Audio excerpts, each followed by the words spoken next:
Hello everyone, welcome है आप सभी का आज के इस नए वीडियो में। तो आज हम लोग पढ़ने वाले हैं झारखंड बोर्ड क्लास 10 वालों के लिए सामाजिक विज्ञान के ऐसे प्रश्न जो उसके एग्जाम के लिए काफ़ी हेल्पफुल होने वाला है, उसके एग्जाम की दृष्टि से काफ़ी इंपोर्टेंट होने वाला है।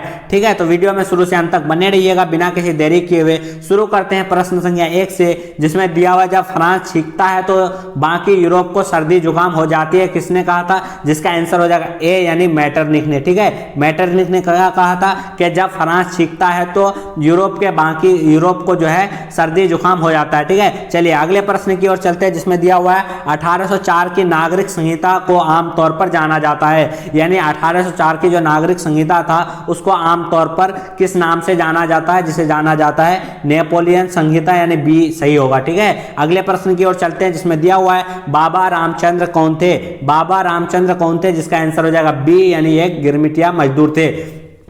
गिरमिटिया मजदूर कहने का अर्थ यह है कि किसी भी मजदूर को यदि एग्रीमेंट करके कहीं पे काम के लिए लेके जाया जाता था तो उसी एग्रीमेंट किया हुआ मजदूर को धीरे धीरे गिरमिटिया मजदूर नाम पड़ गया, यानी इसका आंसर हो जाएगा बी। ठीक है, चलिए अगले प्रश्न की ओर चलते हैं, जिसमें दिया हुआ गांधी इरविन समझौता कब हुआ था? गांधी इरविन समझौता कब हुआ था? तो वो हुआ था यानी 5 मार्च 1931 ईस्वी को। ठीक है, आपके ऑप्शन में नहीं है। यदि आपके एग्जाम में इस तरह के प्रश्न देखने को मिलते हैं तो उसको आपको 5 मार्च 1931 ईस्वी आपका सही हो जाएगा। ठीक है, चलिए अगले प्रश्न की ओर चलते हैं, जिसमें दिया हुआ है बंकिम चंद्र चट्टोपाध्याय द्वारा रचित वंदे मातरम गीत किस उपन्यास से लिया गया है? बंकिम चंद्र चट्टोपाध्याय द्वारा रचित वंदे मातरम गीत किस उपन्यास से लिया गया है? जिसका आंसर हो जाएगा ए यानी आनंद मठ से। ठीक है, चलिए अगले प्रश्न की ओर चलते हैं, जिसमें दिया हुआ है ब्रिटेन वुड्स सम्मेलन संयुक्त राष्ट्र एवं वित्तीय सम्मेलन कब हुआ था? यदि आपको पूछेगा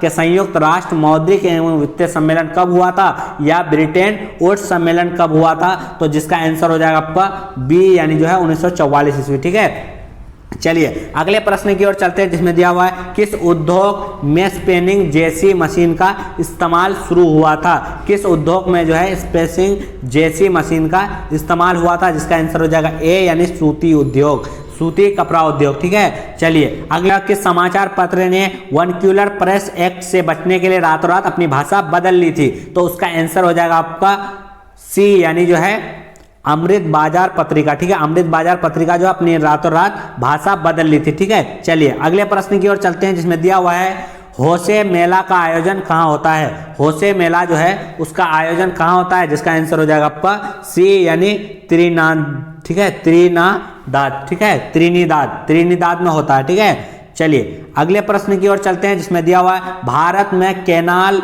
कॉलोनी किस प्रांत में बनाई गई है? भारत में जो है कैनाल कॉलोनी जो है वो कहाँ पे बनाई गई है? जिसका आंसर हो जाएगा सी यानी पंजाब में। ठीक है, चलिए अगले प्रश्न की ओर चलते हैं, जिसमें दिया हुआ है श्रीलंका स्वतंत्र राष्ट्र कब बना था? श्रीलंका जो है आजाद कब हुआ था? जिसका आंसर हो जाएगा आपका 1948 ईस्वी। ठीक है, यानी सी 1948 ईस्वी। ठीक है, चलिए अगले प्रश्न की ओर चलते हैं, जिसमें दिया हुआ है अगले प्रश्न की ओर चलते हैं, जिसमें दिया हुआ यूरोपीय संघ का मुख्यालय स्थित है। यूरोपीय संघ जो है उसका मुख्यालय कहाँ पे स्थित है? जिसका आंसर हो जाएगा ए यानी जो है ब्रुसेल्स। ठीक है, चलिए अगले प्रश्न की ओर चलते हैं, जिसमें दिया हुआ है संयुक्त राष्ट्र अमेरिका में किस प्रकार की शासन प्रणाली है? संयुक्त राष्ट्र अमेरिका में जो है किस प्रकार की शासन प्रणाली है? जिसका आंसर हो जाएगा बी यानी अध्यक्ष।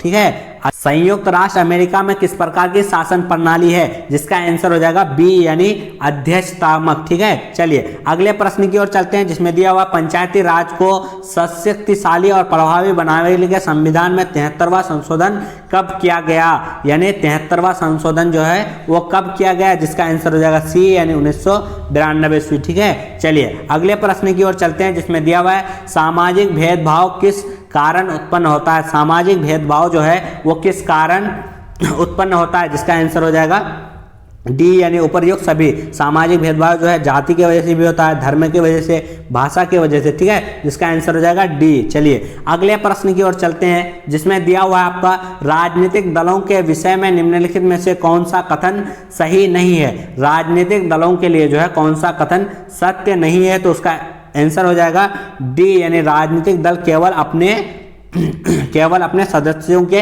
हित का ख्याल रखते हैं। राजनीतिक दल जो है अपने सदस्यों के हित का ख्याल रखते हैं सिर्फ। तो तो ऐसा नहीं है, ठीक है, जिसका आंसर हो जाएगा डी।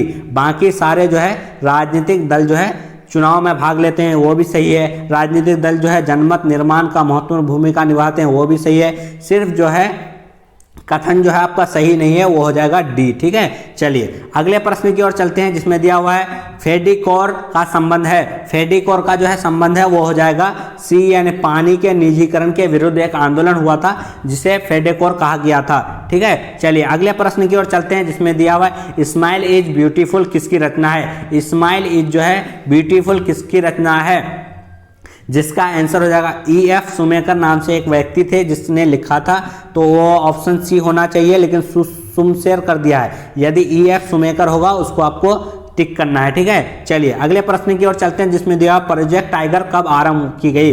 प्रोजेक्ट टाइगर जो है वो कब आरंभ की गई, जिसका आंसर हो जाएगा आपका 1973, यानी डी, ठीक है। चलिए यानी डी। अगले प्रश्न की ओर चलते हैं, जिसमें दिया हुआ निम्न में से कौन सा जल दुर्लभता के कारण है। निम्नलिखित में से कौन सा जल दुर्लभता के कारण है।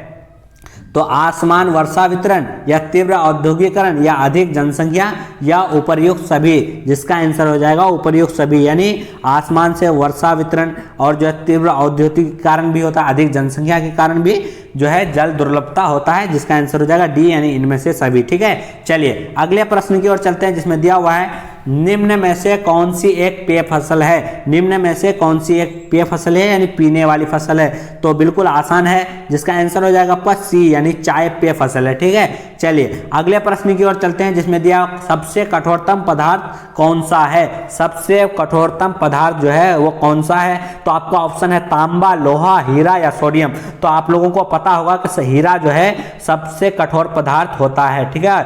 चलिए अगले प्रश्न की ओर चलते हैं, जिसमें दिया जमशेदपुर में स्थित निजी क्षेत्र का लौह इस्पात उद्योग का क्या नाम है। जमशेदपुर में जो है स्थित निजी क्षेत्र का लौह इस्पात उद्योग का क्या नाम है, तो उसका आंसर हो जाएगा आपका यानी ए, ठीक है, टिस्को। चलिए अगले प्रश्न की ओर चलते हैं, जिसमें दिया हुआ है भारतीय रेल परिवहन को कितने भागों में बांटा गया है। यानी भारतीय रेल परिवहन जो है उनको कितने क्षेत्रों में बांटा गया है, जिसका आंसर हो जाएगा आपका 17, यानी आपका ऑप्शन में तो है नहीं, तो आपका आंसर हो जाएगा 17। यदि आपके प्रश्न आपके एग्जाम में इस तरह के देखने को मिलते हैं तो आपको 17 आंसर करना है, ठीक है। चलिए अगले प्रश्न की ओर चलते हैं, जिसमें दिया भारत के चारों महानगरों को जोड़ने वाली सड़कों को क्या कहते हैं। भारत के जो है 4 महानगरों को जोड़ने वाली सड़क को क्या कहते हैं, तो जिसका आंसर हो जाएगा आपका सी, यानी सुनिर्मित चतुर्भुज, ठीक है, सुनिर्मित चतुर्भुज। चलिए अगले प्रश्न की ओर चलते हैं, जिसमें दिया हुआ है लोगों के लिए विकास का अर्थ किस प्रकार होते हैं। लोगों के लिए जो है विकास का अर्थ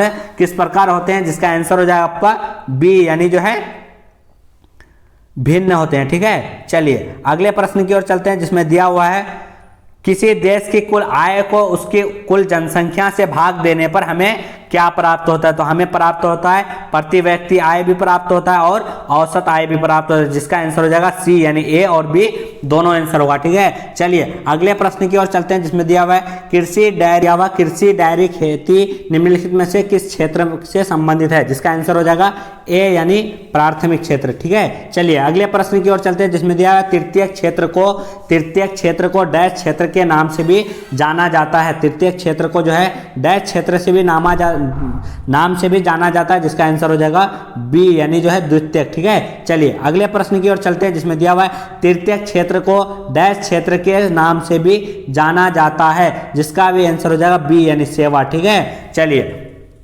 अगले प्रश्न की ओर चलते हैं, जिसमें दिया बैंक जमा राशि के बड़े भाग का उपयोग किस लिए किया जाता है। बैंक जमा राशि जो है उसके बड़े भाग का उपयोग जो है किस लिए किया जाता है, तो आंसर हो जाएगा ए, यानी ऋण के लिए, ठीक है। चलिए अगला प्रश्न आपका दिया हुआ है विनिमय का माध्यम किससे कहा जाता है। विनिमय का जो है माध्यम किसे कहा जाता है, तो वो हो जाएगा आपका सी, यानी जो है मुद्रा, ठीक है। चलिए विनिमय यानी लेन देन जो होता है वो मुद्रा से ही होता है, ठीक है। चलिए अगले प्रश्न की ओर चलते हैं, जिसमें दिया विश्व व्यापार संगठन की स्थापना कब हुई थी। विश्व व्यापार संगठन की स्थापना जो है कब हुई थी। 4 ऑप्शन आपका दिया हुआ है, जिसका आंसर हो जाएगा आपका 1995 ईस्वी, ठीक है। ये भी आपके ऑप्शन में नहीं है। यदि आपको इस तरह का प्रश्न आता है तो आपको ध्यान रखना है 1995 ईस्वी को, ठीक है। चलिए अगला प्रश्न आपका दिया हुआ है, जिसका आंसर हो जाएगा विश्व व्यापार संगठन का मुख्यालय कहाँ है।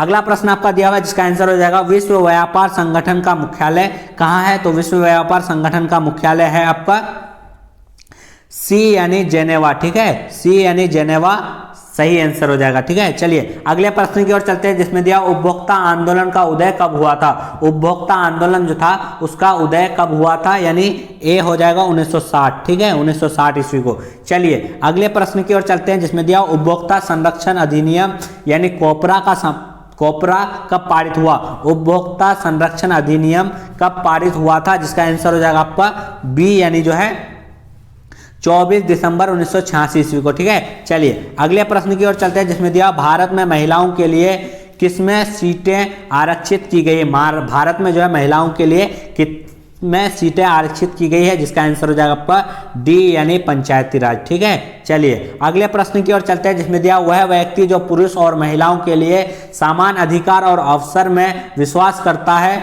वो क्या कहलाता है? तो वो कहलाता है यानी नारीवादी। नारीवादी आपके ऑप्शन में नहीं है, तो यदि आपको इस तरह प्रश्न देखने को आपके एग्जाम में मिलेगा तो आपको नारीवादी सही टिक करना है, ठीक है, नारीवादी। यहाँ पे आपका क्या है? कम्युनिस्ट है, राज्यसभा है, समाजवादी है, जातिवादी है, आपको नारीवादी टिक करना है, ठीक है। उसके बाद आपका अगला प्रश्न दिया हुआ है भारतीय जनता पार्टी का मुख्य प्रेरक सिद्धांत क्या था का है, ठीक है। तो क्या था? तो वो हो जाएगा आपका सी यानी जो है समग्र मानवतावाद, ठीक है, समग्र मानवतावाद। चलिए अगला प्रश्न आपका दिया है लोगों का एक संगठित समूह जिसका उद्देश्य चुनाव लड़ना और सत्ता की प्राप्ति करना होता है उसे क्या कहलाता है? जिसका आंसर हो जाएगा आपका डी यानी आंदोलन, ठीक है। इस तरह से आपके 40 महत्वपूर्ण क्वेश्चन करा दिए गए।